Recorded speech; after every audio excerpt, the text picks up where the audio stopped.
So sad. செல்லம் செம பசிடா, தோசைக்கு சேர்ந்தா சீக்கிரம் ஊத்துறா. ஆ, உங்க பொண்ணு என்ன பண்ணி வச்சிருக்குன்னு முதல்ல போய் பாருங்க. நீ இப்படி கேப்பன்னு எனக்கு தெரியும். அதான் காலையிலே தோசை சுட்டு ஃப்ரிட்ஜ்ல வச்சிட்டேன். இரு எடுத்துட்டு வரேன். ஃப்ரிட்ஜுக்குள்ளேயா? செல்லம் என்னடா ஃப்ரிட்ஜில் இருந்து ஹாட் பாக்ஸ் எடுத்துட்டு வர?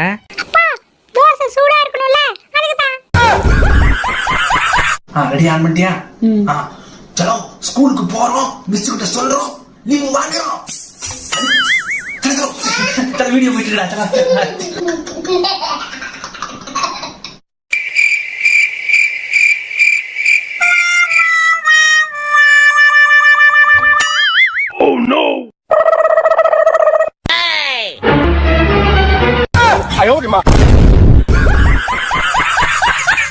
அன்னைக்கு ஒரு நாள் எக்ஸிபிஷன்ல ஒரு அக்கா ஒரு பட்டன் அழுத்தினா 50 முட்டை வரும் 50 முட்டை வரும்னு கத்தேன். குடுகுடுன்னு பாப்பா ஓடி போய் எங்கன்னு எட்டி பார்க்க அந்த அக்காட்ட அதை வாங்கி அழுத்தி பார்த்தா உண்மையாலுமே 50 முட்டை வந்துச்சு. பாப்பா செம ஹாப்பிங்க. வழி விடுங்க நாட்டாம வராரு.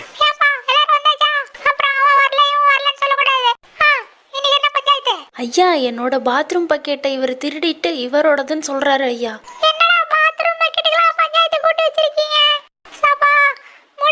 இல்லைங்கய்யா, அது எங்க பாத்ரூம் போய்கிட்டீங்க.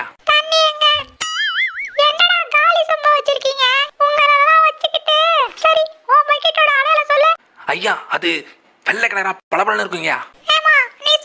ஐயா, போன வாரம் தான் என் பாப்பா பக்கெட் மேல விழுந்து பக்கெட் உடஞ்சி டேப்பு போட்டு ஒட்டி வச்சிருப்பேன் ஐயா.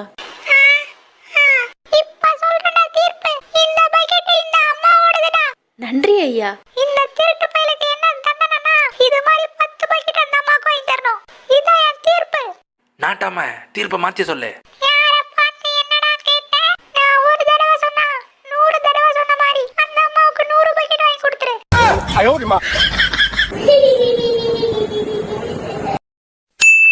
ஒரு கதவை திறக்கிறதுக்கு இவ்வளவு நேரமா?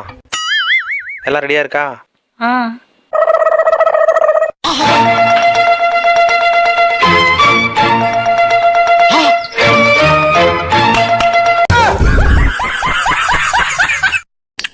என்ன டேஸ்ட், எவ்வளவு கொடுத்தாலும் தின்னலாம் போல இருக்கே. பாப்பா பாப்பா கீழே செல்லம் என்னடா பண்ற? ஒழுங்கா கீழே உட்காந்து சாப்பிடுப்பா. என்னமோ கால்ல வலிப்போ அந்த மாதிரி காலாடிட்டு சாப்பிடுற.